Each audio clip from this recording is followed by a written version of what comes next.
Hello friend, D लाल art classes में स्वागत है आपका। आइए एक नया प्रैक्टिस सेट हल करते हैं। ये मिश्रित प्रकार के प्रश्न इसमें होंगे, पाश्चात्य कला और भारतीय कला, और कुछ प्रिंट मीडिया, मल्टीमीडिया, हर जगह से जो प्रश्न आते हैं सिलेबस में है। ये पूरा कवर कर रहा है मॉडल पेपर, और ये या तो आए हुए प्रश्न हैं या तो इनकी संभावना आने की प्रबल है, इसलिए इनको ध्यान से आप लोग 2 बार हल कर लें। आइए देखते हैं 61 नंबर प्रश्न। जीवन का आनंद किसका चित्र है? जीवन का आनंद किसका चित्र है? ऑप्शन सी, हेनरी मातिस का चित्र है। हेनरी मातिस क्या है? भाववादी चित्रकार हैं। जंगलवाद, भाववाद कुछ भी कह लें, या फासिस्ट चित्रकार कौन है? हेनरी मातिस हैं। इन्हें आरी मातिस भी कहा जाता है, आरी मातिस के नाम से भी जाना जाता है, तो कोई कन्फ्यूजन न रहे आपको, हेनरी मातिस या आरी मातिस। जीवन का आनंद का चित्र है। अगला है, किस अकबरी चित्रकार ने दैनिक जीवन लोक जीवन से संबंधित विषयों का अंकन किया है? ये मीर सैयद अली ने किया है। ये दैनिक जीवन संबंधित चित्रण में माहिर था कौन? मीर सैयद अली। अकबर के दरबार में निपुण पक्षी चित्रकार कौन था? अकबर के यहाँ मिस्किन था। अकबर के यहाँ कौन था? ऑप्शन भी सही, मिस्किन था। ये पशु पक्षी चित्रण में निपुण था मिस्किन। अगला है, नेफरिती की मूर्ति का सिर किस संग्रहालय में सुरक्षित है? ये बर्लिन म्यूजियम जर्मनी में संग्रहित है। D option. दिव्या मेहरा किससे संबंधित हैं? ये मल्टीमीडिया आर्टिस्ट हैं। ये मल्टीमीडिया या फिल्मों से, टीवी से जो प्रश्न आते हैं, टेलीविज़न से, ये वही कवर कर रहा है सिलेबस। तो दिव्या मेहरा चर्चित हैं। किससे हैं? मल्टीमीडिया आर्टिस्ट हैं। किसने कहा था कि ईसा सबसे महान चित्रकार थे? महात्मा गांधी ने भी ईसा को सर्वश्रेष्ठ कलाकार माना है। ये वान गाग कहते हैं। वान गाग कहते हैं कि ईसा सबसे महान चित्रकार थे, और गांधी भी ईसा को सबसे श्रेष्ठ चित्रकार मानते हैं। ते वान गाग हैं। इन्हें वान गो भी कहा जाता है।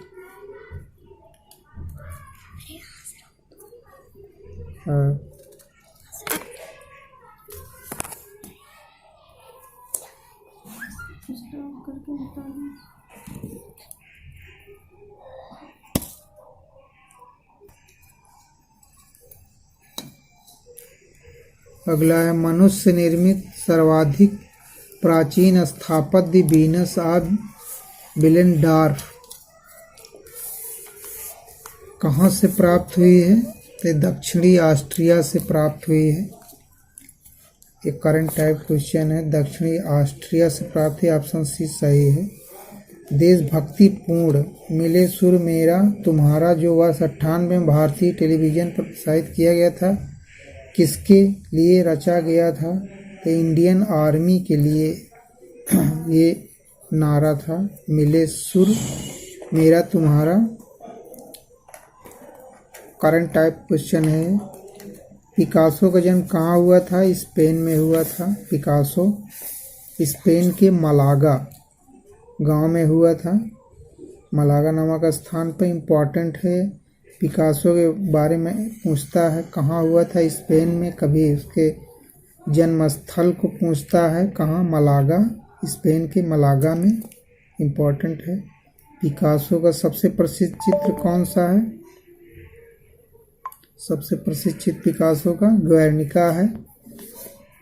मलागा स्पेन में मलागा के पास एक गांव था ग्वेर्निका, जिसको जर्मन तानाशाही सैनिकों ने नष्ट कर दिया था। उसी का चित्रण पिकासो ने किया है। बहुत ही मार्मिक दृश्य है और ये नीले रंग में इसे तैल चित्रण में इसका चित्रण किया है और एक ही टोन नीले रंग में इसने बनाया है। इम्पोर्टेंट है।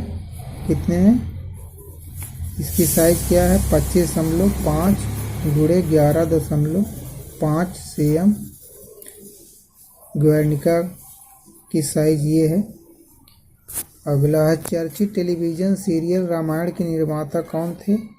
रामायण जो सीरियल आता था चर्चित है, रामायण महाभारत, कौन थे? रामानंद सागर। ऑप्शन बी सही है। ईरान की कला केंद्र सिराज की तुलना किस शहर से की जाती है? जौनपुर से। इसे क्या कहा जाता है? जौनपुर को पूरब का सिराज कहा जाता है। जौनपुर सिराज कहाँ था? ईरान में था। उससे तुलना जौनपुर की जाती है। क्यों? जैसे सिराज में शिक्षा का स्तर बहुत अच्छा था,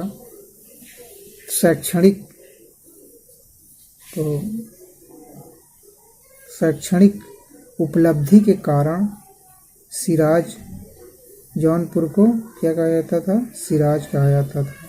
ईरान का सिराज से तुलना की जाती थी शैक्षणिक उपलब्धि के कारण। अगला है उपन्यास लास्ट फॉर लाइफ जो कि वान गाग के जीवन पर लिखा गया है कि लेखक कौन है? ऑप्शन सी सही है। इरविंग स्टोन है। इम्पोर्टेंट है। लास्ट फॉर लाइफ किसका है? वान गाग के जीवन पर लिखा गया है और इसके लेखक कौन है? Irving stone. अगला है प्रसिद्ध कला के चक्का फेंकने वाला का कलाकार कौन है? तो मायरन है। मायरन क्या है? चक्का फेंकने वाला। इसको डिस्कस थ्रोवर भी कहते हैं। डिस्कस थ्रोवर या चक्का फेंकने वाला मायरन है। ये शास्त्रीय युग के चित्रकार थे। कहाँ शास्त्रीय युग के चित्रण कहाँ शुरू हुआ था? यूनान में हुआ था। तो पाल क्लीट्स हुए, मायरन हुए, ये मूर्तिकार थे। एथेंस में, यूनान के एथेंस को केंद्र बनाया गया था शास्त्रीय युग की कला का। अगला जस्ते की चादर का प्रयोग किस तकनीकी में होता है? एचिंग में होता है। अगला है पेरिस का निर्णय का कलाकार कौन है? पॉल रूबेंस हैं। इनका पूरा नाम पॉल रूबेंस है। इन्होंने पेरिस का निर्णय, इनका सबसे चर्चित चित्र है पेरिस का निर्णय, पॉल रूबेंस का है। आलेख कहते हैं किसे? चित्रण को आलेख कहा जाता है। आलेख। अगला है म्यूरल चित्रण, ईजल चित्रण और लघु चित्रण की श्रेणी विभाजन का आधार क्या है? साइज आकार। साइज और आकार के आधार पर ईजल चित्रण और लघु चित्रण का विभाजन किया जाता है। किस पर? साइज आकार पर। अगला है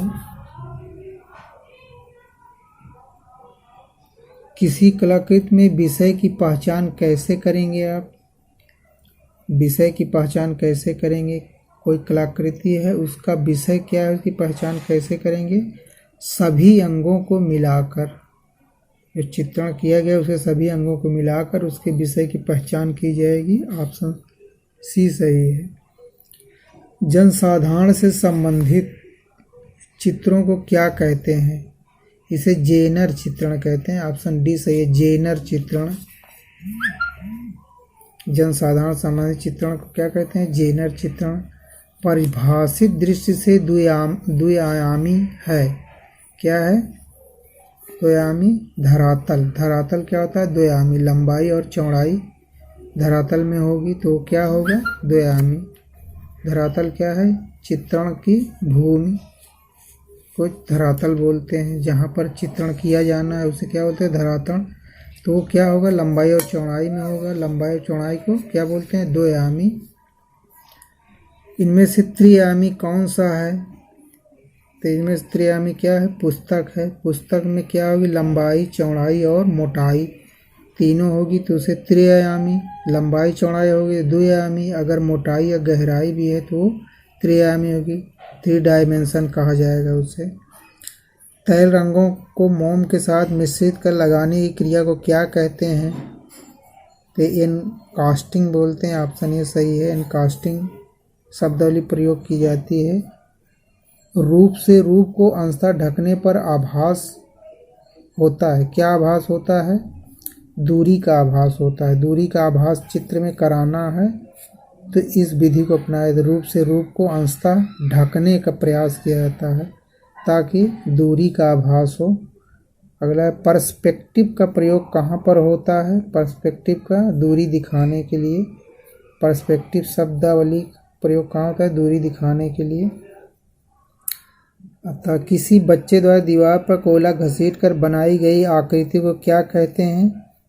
रेखांकन कहेंगे या रेखा चित्रण कहेंगे या चित्र कहेंगे? इसे चित्र कहते हैं। ये क्या है? चित्र है।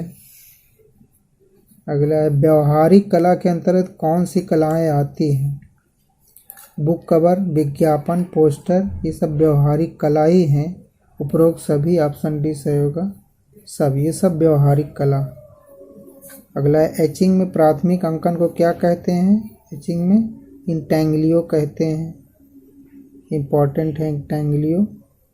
एचिंग में प्राथमिक अंकन को इंटैंग्लियो, ऑप्शन डी सही है।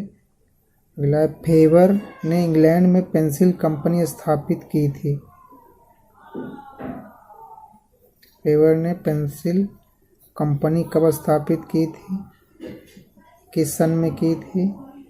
ये मुझे डाउट है, इसे आप लोग देख लीजिएगा कब किया था, इन्होंने कब किया था।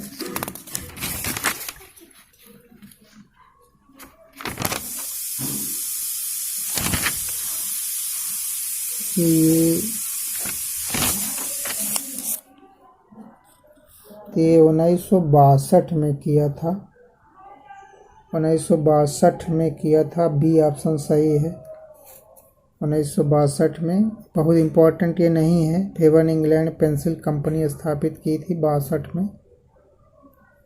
अगला है जॉन सेनेफेडलर ने किसका आविष्कार किया था? इंग्लैंड में स्क्रीन पेंटिंग किसका किया था?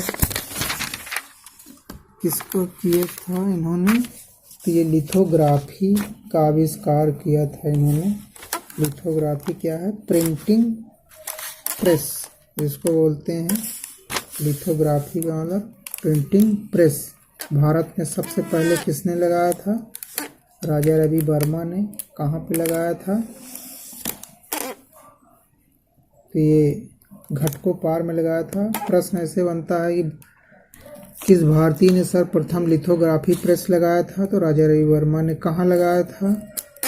घटकोपार में। किसके सहयोग से? सिलचर और एक और कोई थे, सिलचर और एक और नाम था, मुझे याद नहीं आ रहा इस समय, उनके सहयोग से लगाया था। तो अगला है देवसाय राय चौधरी क्या थे? यथार्थवादी चित्रण करते थे। यथार्थवादी चित्रण इनका पद्धति थी। निम्नलिखित में से एक प्रख्यात मूर्तिकार कौन है? DP Rai Chowdhury. Triumph of labour इनकी सबसे प्रसिद्ध मूर्ति है। ट्रम्प ऑफ लेबर ये मूर्तिकार हैं। अब्दुल रहमान चुगताई की प्रसिद्ध कृति कौन है? मुरक्काए चुगताई, नक्शाए चुगताई, बी ऑप्शन सही है, मुरक्काए चुगताई। बंगाल शैली के वैष्णव चित्रकार कौन थे? क्षितिन नाथ मजुमदार वैष्णव चित्रकार के नाम से जाने जाते हैं। वैष्णव धर्म संबंधित इनका चित्रण विषय था। सबसे ज़्यादा चित्रण उन्होंने किया है, इसीलिए इनको वैष्णव चित्रकार कहते हैं। नंदलाल बोस कौन थे? शिवसिद्ध चित्रकार थे। इनको शिवसिद्ध चित्रकार कहा जाता है, नंदलाल को। और ये कौन थे? शैव चित्रकार थे, वैष्णव चित्रकार थे ये, शिवसिद्ध चित्रकार थे। अगला है ध्रुव व राधा का अभिसार किसका प्रसिद्ध चित्र है? ये क्षितिज मजूमदार का चित्र है, ध्रुव व राधा का अभिसार। भारतीय चित्रकला का सर्वप्रथम उदाहरण कहाँ पर मिलता है? मिर्जापुर से। मिर्जापुर कहाँ है? कैमूर की पहाड़ियों में मिर्जापुर से सर्वप्रथम खोजा गया 1880 में। किसने? कॉकबर्न और कार्लाइल ने खोजा था। सर्वप्रथम प्रागैतिहासिक चित्रण का साक्ष्य यहीं से मिलता है भारत में, मिर्जापुर से। बस फ्रेंड्स, आज यहीं तक। बाकी नेक्स्ट वीडियो में हल कराएंगे। ये मैसेज टाइप के प्रश्न हैं जिसमें सब जगह से सिलेबस में जो सिलेबस है उसको कवर कर रहा है। पाश्चात्य कला, भारतीय कला और मल्टीमीडिया, कुछ और प्रश्न जो इम्पोर्टेंट है आते हैं, सब इसमें इस पेपर में है, इस वीडियो में है। अभी इसे आप अवश्य पढ़ें। बाकी नेक्स्ट वीडियो में मिलते हैं। अगर वीडियो अच्छी लगे तो आप इसे सब्सक्राइब, लाइक, शेयर कर दें। Thanks for watching.